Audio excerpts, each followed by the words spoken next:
2020 A-Level Chemistry QA Paper 3. Explain question 1.1. Explain how oxides of nitrogen are formed in engines. That's a reaction of nitrogen and oxygen. And where did they come from? They come from the air. From the air at high temperature. State why it is desirable to decrease emissions of oxides of nitrogen from vehicles. Because nitrogen will cause formation of acid rain / causes respiratory problems. Modern diesel vehicles use diesel exhaust fluids such as AdBlue to decrease emissions of oxide of nitrogen. AdBlue reacts with water in the hot exhaust gases to form ammonia. Complete the equation for the reaction between NO2 and NH3. Oxidation of nitrogen in that. Okay, so in this case, because oxygen is obviously -2, tell by 2, that's good. Therefore, nitrogen has to be +4. Hydrogen has +3. Nitrogen has to be -3. And this is a single element by itself, so the oxidation state is going to be 0. And now here's the tricky part. So now what we're going to do is there's going to be a 3 here, 3NO2 plus 4NH3, arrow 7/2N2 plus 6H2O. State the meaning of the term heterogeneous catalyst. It is a catalyst in which the reactants are in a catalyst which is in a different phase to the reactants. It speeds up reaction without being used up. Explain why carbon particulates are formed. Now this one marker is just such a weird one marker because it says explain but it's also one marker, and it's very easy to get confused, but the answer is incomplete combustion. And it's just how detailed you study this topic. This is definitely from year 1, yeah, combustion and all of that. Question 2 is a question about oxide. Suggests why sodium oxide forms a solution with a high pH and a solution formed from magnesium oxide.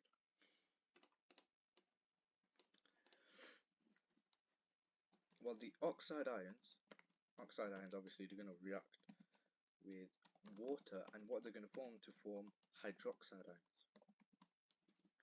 Hydroxide ions, and therefore sodium hydroxide is more soluble than magnesium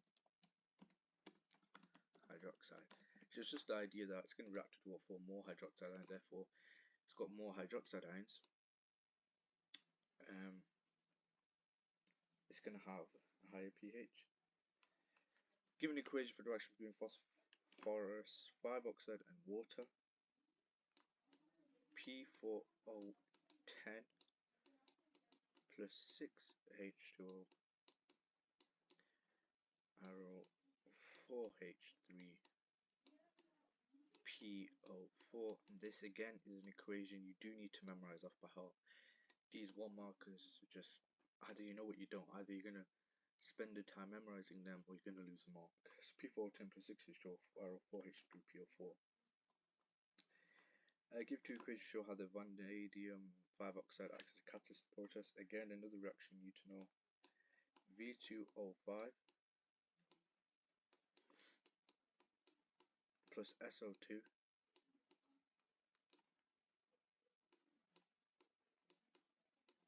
V2O4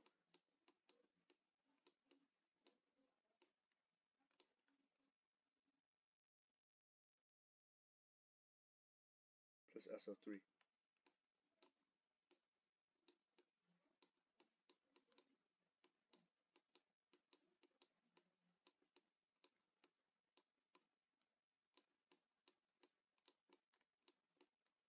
V2O5 plus SO2 arrow V2O4 plus SO3 V2O4 plus half O2 arrow V2O5. Question 3. Explain how complexes formed from transition metal ions are colored. Okay. So obviously he's looking for 3 key details, obviously, because remark and explain question. Well, they absorb some frequencies of visible light to promote electrons in d orbitals. Obviously transition metal is always about the d orbitals, and 9 times out of 10, and therefore complementary frequencies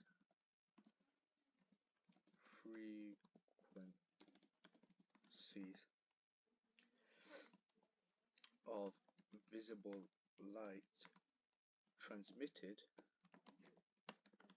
to give the color seen. 3.2, a calculation question. The first calculation question on the paper. Okay, so it says calculate the energy in joules gained by each excited electron and absorption at that. So first things first, we have to recall the equation. Delta E equals Hc divided by, I think it's called lambda.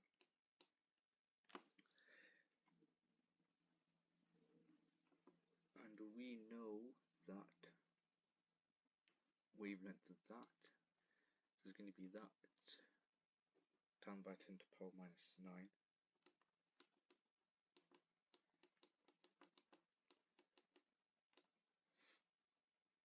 So it's going to be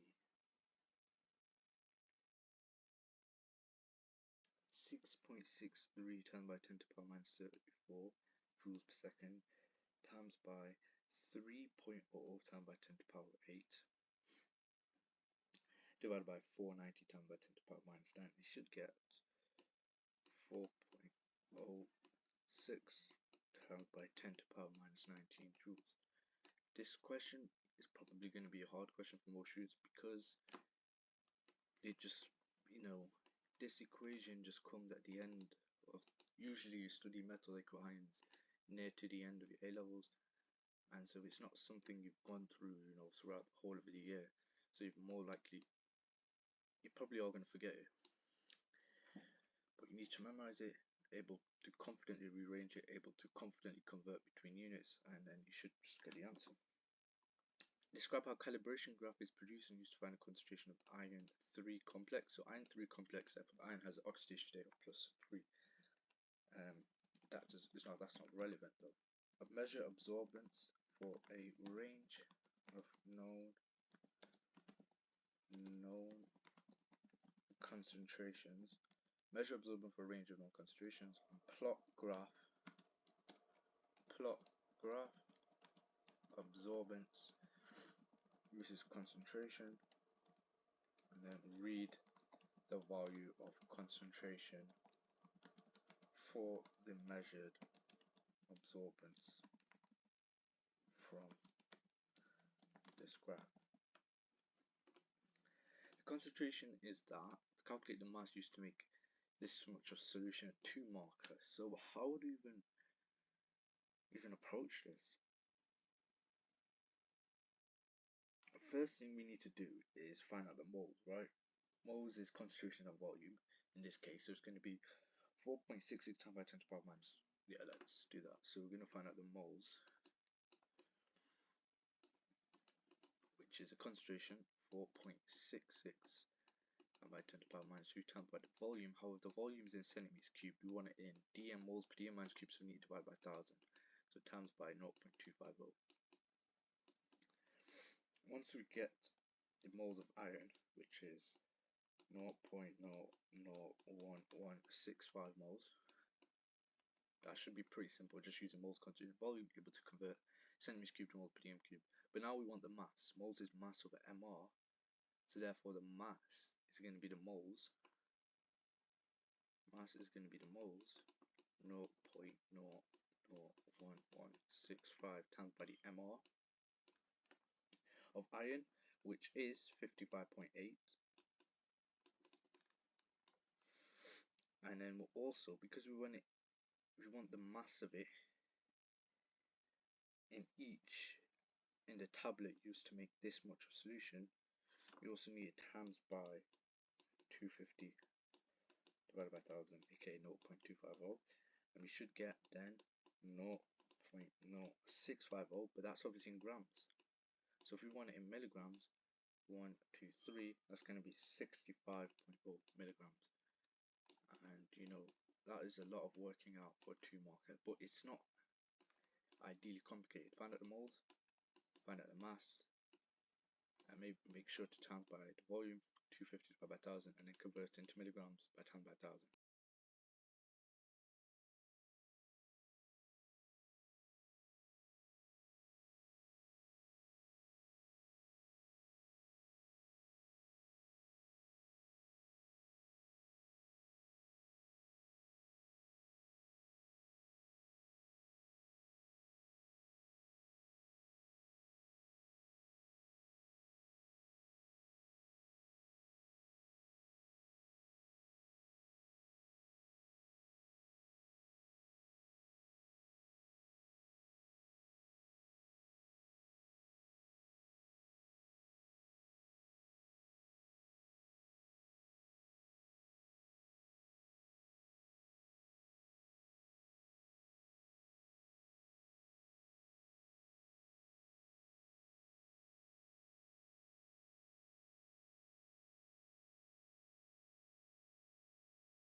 So PT NH3 2 Cl2 square brackets plus H2O.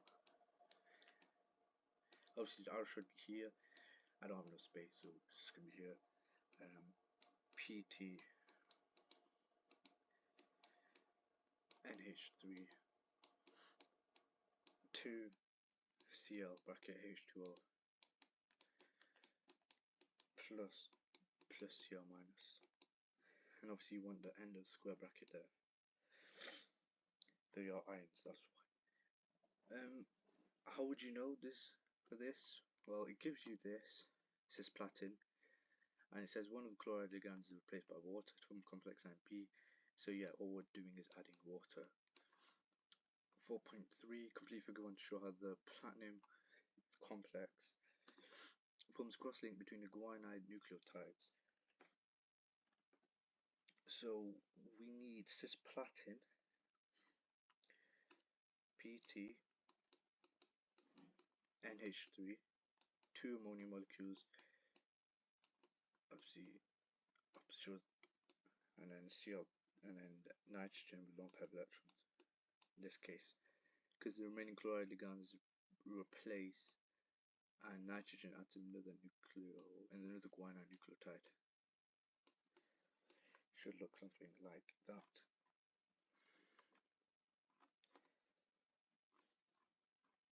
Question 4.4. Explain how the graphical method can be used from process to measured results to confirm that the reaction is first order.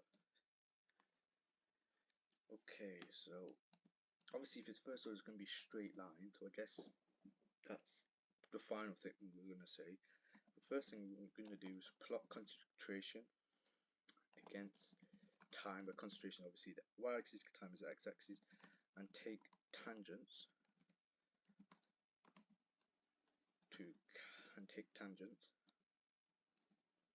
We want to plot rate against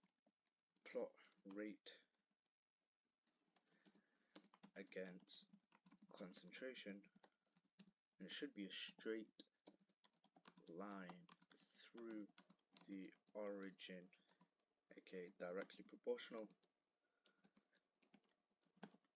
and this will confirm that it is first order. Complete table 1, and it also wants us to draw a graph. Okay, so complete table 1, 2 marks this is. all we're doing is, this case, it's 1 over T, so 1 over your temperature, and this case it's ln K. That's all we're doing. And if you do that, 0.00314 minus 14.2, then it wants you, I was thinking, why is it going to give us 5 marks just to plot a graph? Obviously it's not. It also wants us to calculate activation energy in kilojoules per power minus 1. That is also going to be very hard to do as well. So therefore it's going to become some marks. So you can see we've got obviously minus 13 we can start from. We don't want to start from 0 obviously. So minus 13, minus 14, minus 15, minus 16, minus 17, minus 18. In my opinion, that's the hard part, you know, deciding a suitable scale for either the y-axis or x-axis. Because if you do it less than half the graph, I think they deduce a mark.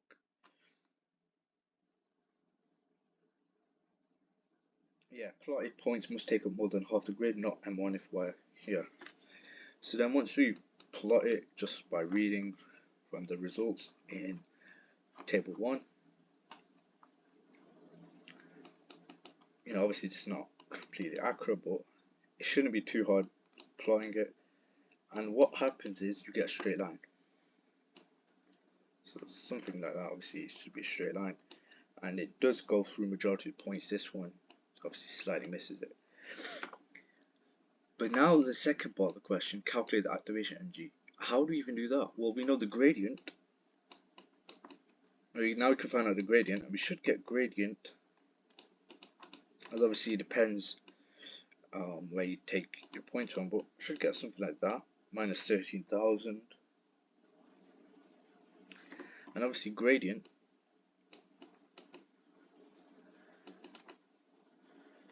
is minus EA over R. What we're trying to find is EA, the activation energy. So minus EA is equal to gradient times by R, so times by 8.31. But that is equal to minus EA. So if we want EA, it's just going to be the positive version. Negatives cancel out, and we should get 109,000. 109,000, and that's obviously in joules. So 109,069 joules, but we want it kilojoules, so it's going to be 109 kilojoules per power minus 1. Question 5, the heat energy release in a calorimeter Q equals C calorimetry delta T. Calculate the heat capacity. This in kilojoules per power minus 1. It's not going to be a simple question like, therefore that is going to be Q divided by T. No way. 3 marks. This and 5.2, but I think 5.1 is going to be the harder, maybe the harder math question. But if we read the information, obviously don't need to start from the beginning. We know an experiment to calculate the total heat capacity of that. 2 grams of hexane is ignited with the MR. Temperature change of that is recorded. Under the conditional experiment, 1 mole of hexane releases that much of energy when combusted. The heat energy is that. Calculate the heat capacity. Well, we know Q is equal to that. We also know Q is equal to delta H divided by moles. No, sorry. Delta H is equal to Q divided by moles. So let's write down all these equations that I can remember. Delta H is equal to Q divided by moles. Obviously Q equals MC delta T, in this case is that. Q, and obviously moles in mass of MR.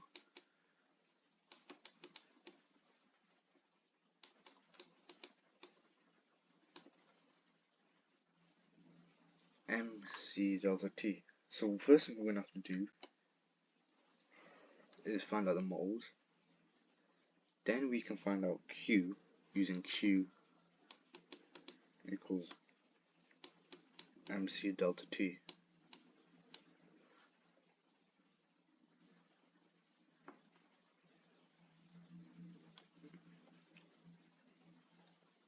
actually Q equals, we can't use that, Q equals delta H by moles. So first moles is mass by mole. In this case mass is going to be not of water, it's going to be of the alcohol, but in this case it's hexane, so it's going to be 2.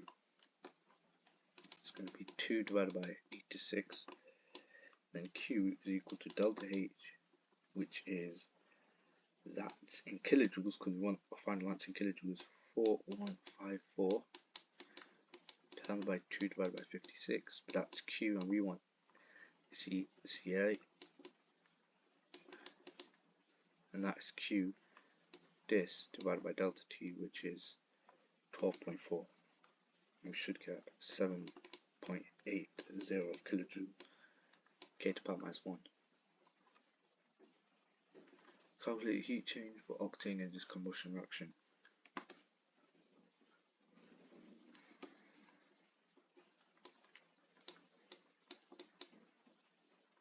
Well, Q is going to be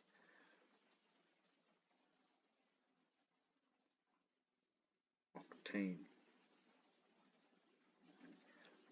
It's going to be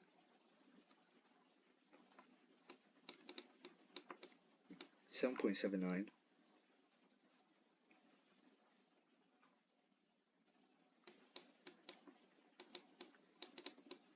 and this sorry, it's going to be 7.80, my answer from part A, down by 12.2, which will give me 95 kilojoules.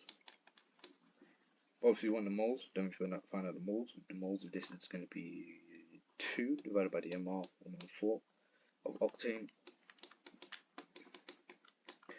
which is 0.0175, and then obviously heat change per mole is delta H is equal to Q divided by number of moles, so it's going to be 95 divided by 0.0175, and we should get a final answer in kilojoules. That's in kilojoules, so it's fine.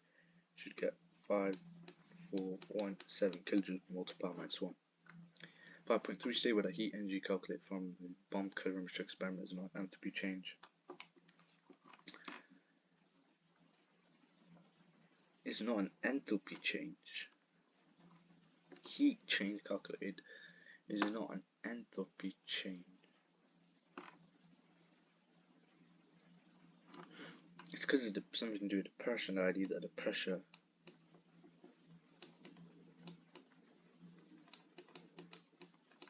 is not constant in bomb calorimeter. Pressure is not constant in bomb calorimeter. 5.42 marker. Calculate percentage uncertainty in the use of thermometer and suggest one change or decrease percentage uncertainty while using the same thermometer. Percentage uncertainty, they always like to ask this type of question. So it tells me question 5.2 has uncertainty of that. Calculate percentage uncertainty. It's going to be 0.1 divided by 12.2 times by 100, right?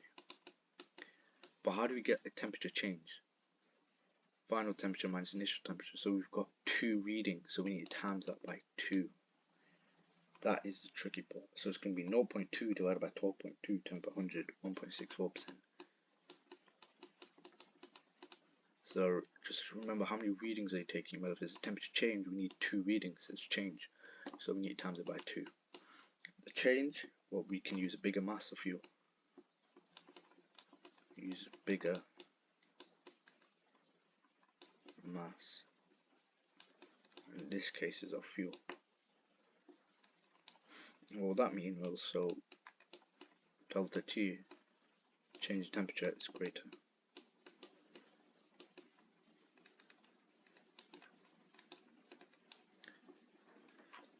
Question 6.1.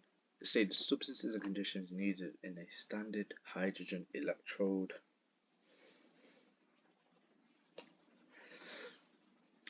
You know, this question is a beautiful question if you've learned the conditions of substances, and it's a terrible question if you haven't.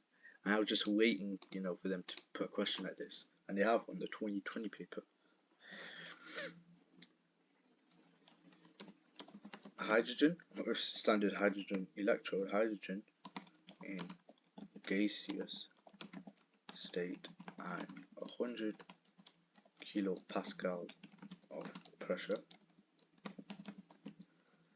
and 1 mole per dm minus cubed, and H plus, and we also have a PT electrode and temperature of 298 Kelvin or 25 degrees Celsius. And it's just regurgitation question, and in question 6.2. Okay. Describe the experiment a student does to show that the standard electrode potential for this is negative 0.88 volts. Students provided with that. And should include details of how to prepare the solution, how to connect electrodes, measurements taken, how the measurements should be calculated. 6 marker at the end of the, almost at the end of paper 3, and then obviously the multiple choice questions, but those are, some argue harder. I'd say, yeah, it depends how many, because a lot of them are just repeats and multiple choice questions, but some of them are obviously really hard. So stage 1, preparing the solution. Well, we want to weigh 7 point, what are we given with? Weigh the mass of titanium, so 8.00 grams of, not titanium, TiO(SO4), dissolve in and add 0.50 moles per dm minus cube H2SO4. Transfer to volumetric flask and make up to the mark. Stage 2, setting up the cell. You could show in the label diagram, but depends if you've obviously memorized the diagram or not. In this case, you could just state what we're doing. So, piece of titanium immersed in 1 mole per dm cubed acidified TiO2 plus bracket aqueous solution. Connect solutions with what? With a salt bridge. Very important you say that.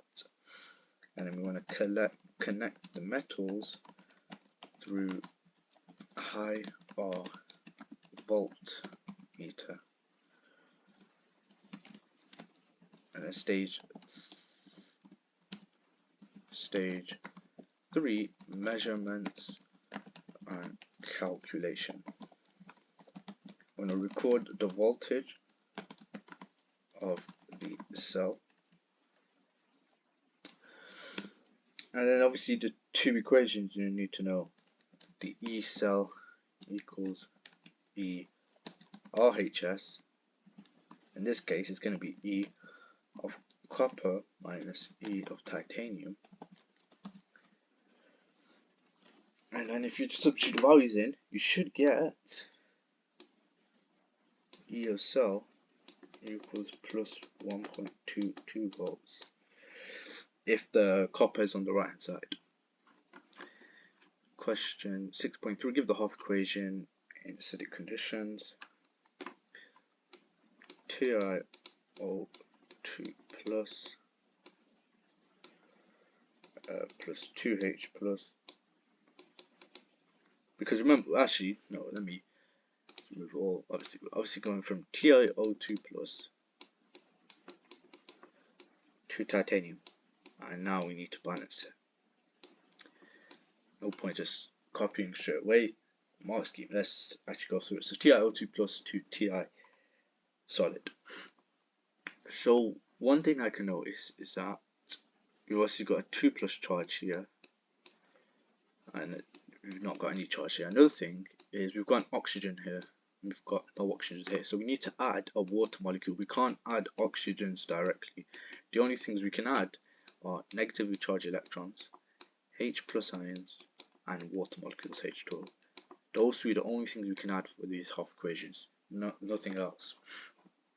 So obviously you can multiply them to balance the electrons once you're doing an overall equation, but these three things are the main things you can only add. So you get this, but obviously we've got two H pluses here, so we need two H pluses here. Now is it balanced? We've got one titanium, one oxygen on the right hand side, two H pluses on the right side, two H pluses on the left hand side. However, the charges are not balanced. It's a +4 charge, and that's 0. So we need to add, and 9 times out of 10 we add the electrons where the H pluses are. So it's going to be TiO2 plus 2H plus 4E minus RO, Ti plus H2O. And then question 6.4, use the data in table 2 to explain why copper does not react with most acids but does react with nitric acid. Well, the plus 0.34 for copper shows copper is a less powerful reducing agent than hydrogen. Powerful reducing agent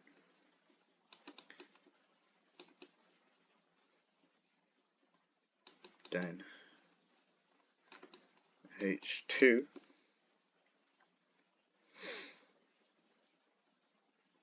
And obviously the plus 0.96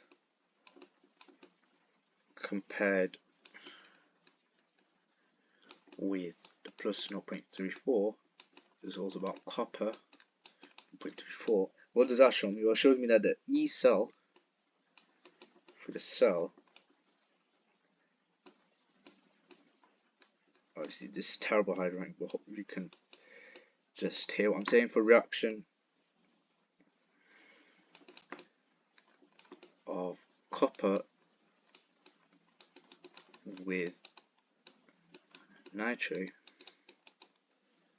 it shows that nitric acid is positive. Nitric acid, HNO3,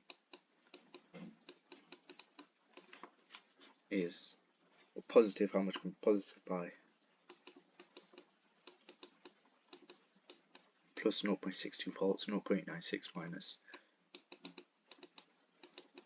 0.34, 26, 0.2, and that's obviously positive. Now the equation for the reaction between copper and nitric acid. Okay, so we've got copper, 3 coppers plus 8H plus 2NO3 minus 2NO plus 4H2O plus 3Cu2 plus. I'm going to check in my textbook if that is the equation you do need to learn off by heart. Like if it gives the equation in the textbook. This is obviously metal. No, this is not. This is the batteries topic. The batteries and the fuel cells. So yeah, that is not. I'm not pretty sure. I don't think that's on the textbook. But yeah, 2NO3 minus plus H plus 3Cu arrow 2NO plus 4H4 plus 3Cu2 plus, and that is the end of the past paper questions, and then the multiple choice questions which I've already gone through.